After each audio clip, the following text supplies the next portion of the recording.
I'm Harper. I live in Sacramento, California, and I've been a nurse for almost 8 years now. My life was quiet, steady, work, home, the occasional dinner with friends, but something always felt like it was missing. Love, I guess. That kind of love that sweeps you off your feet, the one that makes you feel seen. I met Mateo at a friend's barbecue one late summer afternoon. He was charming, funny, with that soft Argentine accent that immediately drew people in. He told me he was working as a freelance photographer and had moved to the US just over a year ago, trying to build a life here. We talked for hours that day, about our favorite books, how different Argentina was from the US, and how much he missed his family. I remember thinking, wow, he's really genuine. He didn't try to impress me, he just listened. We started seeing each other regularly after that. He'd surprise me at work with coffee, leave little notes in my mailbox, cook for me even though he barely knew how. He made me feel special in ways no one else had. After about 6 months, he brought up marriage. At first I laughed, thought he was joking, but he was serious. He said he wanted to build a life with me, that he didn't want to be with anyone else. And somewhere in my heart, I wanted to believe it so badly that I ignored the little voice in the back of my head whispering, "This is too fast." My friends were surprised, even concerned. "You really trust this guy?" my best friend Naomi asked me. I told her yes. I told myself yes. We got married in a small ceremony at City Hall. Just a few close friends, simple vows, nothing fancy. I wore a pale blue dress instead of white. Mateo said I looked like the ocean. He cried during our vows. And I remember thinking, this is it. This is my forever. Looking back now, I realize how easily we believe what we want to believe when our hearts are involved. At first, being married to Mateo felt like a dream. We moved into a small but cozy apartment on the east side of Sacramento. He'd kiss me on the forehead every morning before I left for work and tell me how lucky he was to have me. He was still waiting tables at night and doing odd freelance gigs with his camera on the weekends. We didn't have much, but it felt like we had enough. I believed in us. Soon after the wedding, we started the process for Mateo's green card. I filled out all the paperwork, paid the fees, even went with him to every single appointment. That's when the first cracks began to show. He started getting distant. Not rude, just distracted. He'd spend hours on his phone, and when I asked what he was doing, he'd say, "Just messaging my cousin." Sometimes he'd leave the room to take calls, speaking Spanish too fast for me to catch anything. I brushed it off, told myself he was just homesick, maybe stressed. But then he started staying out late, said he was picking up extra shifts. One night he didn't come home until 3 a.m., reeking of alcohol. I asked where he'd been, and he snapped at me. "Do you think I'm cheating on you or something? You don't trust me now?" I apologized. I felt guilty, like I was being paranoid. He stopped bringing me coffee, stopped writing little notes. Our conversations turned into grunts and short replies. I started feeling like a guest in my own marriage. My mom came over one afternoon and pulled me aside. "Sweetheart," she said gently, "I know you love him, but are you sure he's here for the right reasons?" I got defensive, told her not to judge him, told her love was complicated. But deep down, I couldn't ignore that tiny whisper in my gut, the one that kept saying something wasn't right. One night, I was folding laundry and found an envelope tucked inside his jacket pocket. It was addressed to the immigration office, already sealed. I wasn't supposed to see it, but I opened it. Inside was a letter from Mateo, written in perfect English. In it, he talked about how grateful he was for the marriage, but said things weren't working out. He asked for his residency to be expedited regardless of personal changes. I sat on the floor, holding that letter, shaking. He had a plan, I just hadn't seen it yet. After finding that letter, I should have walked away. I should have confronted him, demanded answers, packed my things and left. But instead, I froze. I told myself I needed more proof, that maybe, just maybe, I was reading too much into it. A few weeks later, I found out I was pregnant. I was alone in the bathroom, holding that little plastic stick with the 2 pink lines, when my heart dropped. It wasn't joy I felt first, it was fear. I stared at the mirror, my reflection blurry from tears. "What are you doing, Harper?" I whispered to myself. When I told Mateo, he looked stunned. Not happy, not angry, just blank. After a long pause, he said, "Well, I guess we're doing this, huh?" It wasn't what I wanted to hear. But then he hugged me and promised he'd try harder, that this baby would change everything. For a short while, I believed him. He started cooking dinner again, even went to a couple of doctor's appointments with me. We picked out baby names, painted the nursery, and he'd talk to my belly at night like he was already bonding with our child. And I, desperate for hope, clung to those moments like they meant everything. But the cracks were still there. He'd still leave late at night, still take phone calls in another room. I never saw him texting me, "I love you," anymore. I remember one night I woke up at 2 a.m. Mateo wasn't in bed. I found him on the balcony scrolling through his phone, whispering in Spanish. When I asked who he was talking to, he snapped, "Can I get some damn privacy for once?" That night, I cried myself back to sleep. My friends tried to be supportive, but I could tell they were worried. Naomi gently asked if I was truly happy. I lied and said yes, because what else was I supposed to say? That I was pregnant with a man's child who might have used me to get a green card?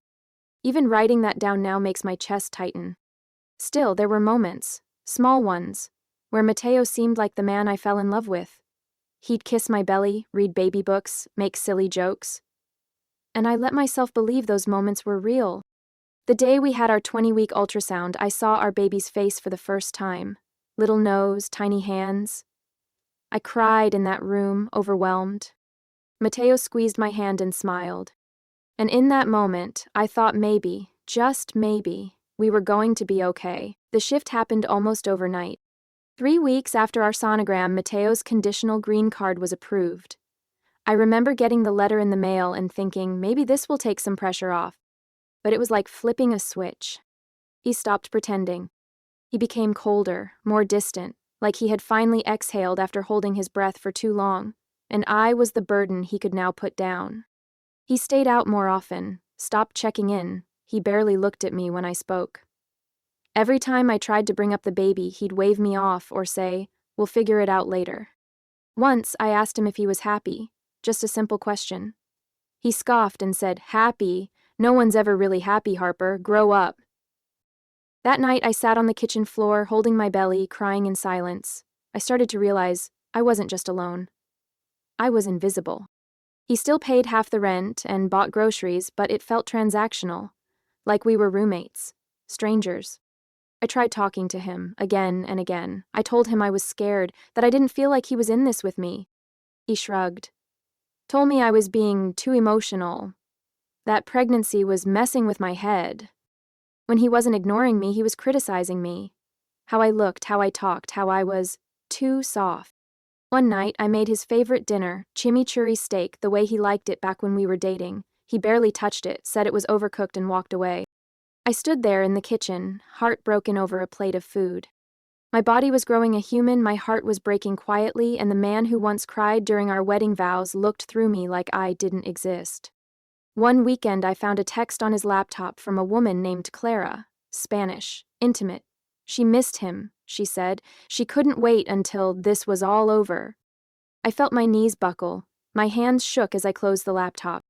It wasn't just a suspicion anymore. It was real.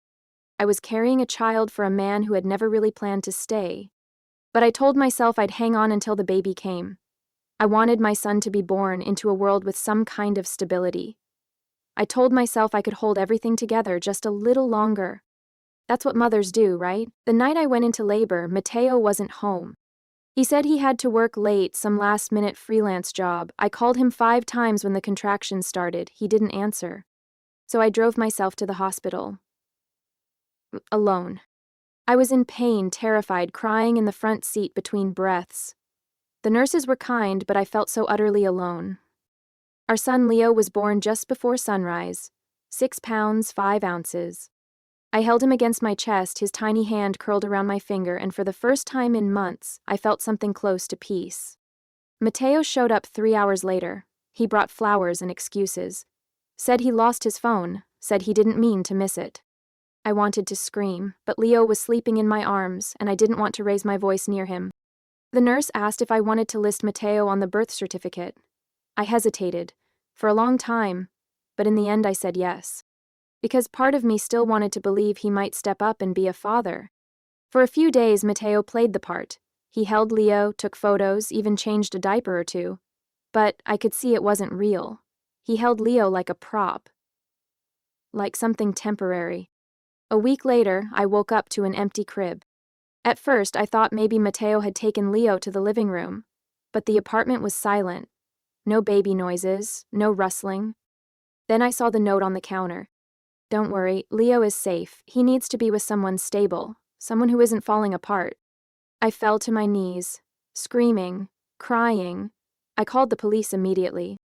They filed a report, but said since Mateo was the legal father and listed on the birth certificate, it wasn't considered kidnapping. I called his phone over and over, straight to voicemail. I checked with his friends, none of them knew where he'd gone. 3 days later, I tracked down an old coworker of his who mentioned he'd talked about Texas, said he had family there. I gave that information to the police, to my lawyer, but everything moved slowly. Every night I fell asleep crying. Every morning I woke up to silence. My body ached in places I didn't know could hurt, not just from childbirth, but from loss. I had been used, lied to, and now my baby was gone. But I wasn't going to stay down. No. If he thought I'd just accept this and let him vanish with my son, he had no idea who I was. The hardest part wasn't just that Mateo took Leo. It was waking up every day not knowing where my baby was, what he was wearing, whether someone was rocking him to sleep or just letting him cry. I hired a lawyer the same week. I dipped into my savings, canceled everything non-essential. Subscriptions, gym, even my internet for a while.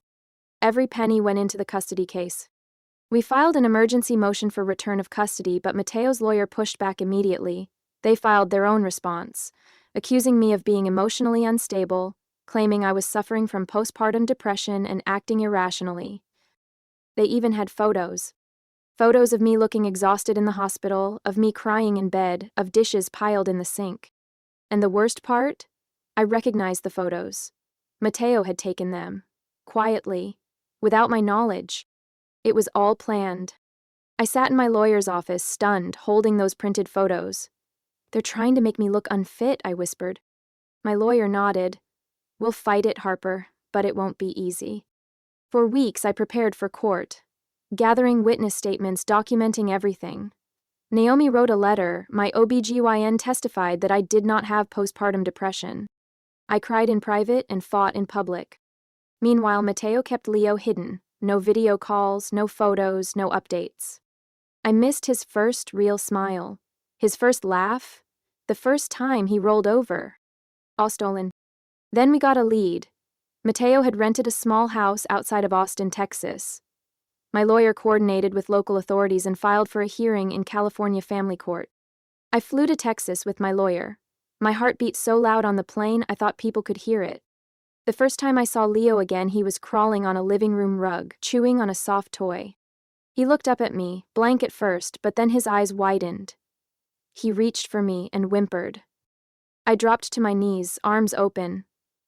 Hey, baby, I whispered, tears pouring down my face. Mommy's here. Mateo stood in the doorway, arms crossed, expression unreadable. I didn't care. That moment, holding Leo again, was the only thing real in that whole nightmare. But the fight wasn't over. The hearing was coming, and Mateo was going to make it ugly. The courtroom was freezing. Or maybe it was just me, numb from weeks of fear, exhaustion, and heartbreak. Mateo sat across from me, in a pressed suit, looking calm and collected, like this was just another meeting. But I saw right through him.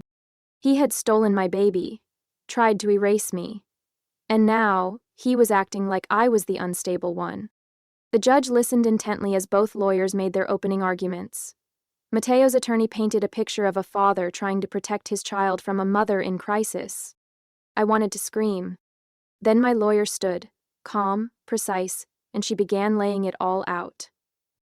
The messages between Mateo and Clara found on his iCloud backup, the photos he'd secretly taken of me, presented as evidence of manipulation, not proof of instability. And then, the letter. The one I had found months ago, the one where he asked immigration to expedite his residency regardless of personal changes. The judge took the paper, read it in silence. The room was dead quiet. Then came the testimony.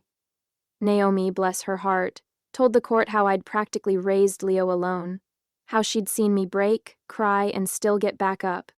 My OB-GYN confirmed I did not have postpartum depression and that I had been a healthy, attentive mother.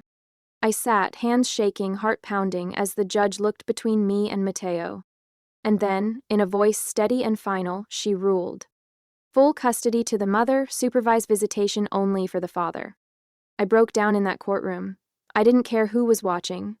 I cried like I hadn't let myself cry in months. Mateo didn't say a word. His eyes didn't even flinch.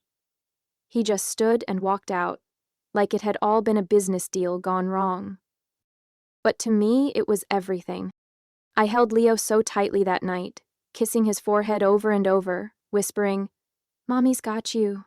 You're safe now." We flew home to Sacramento the next morning, just the two of us.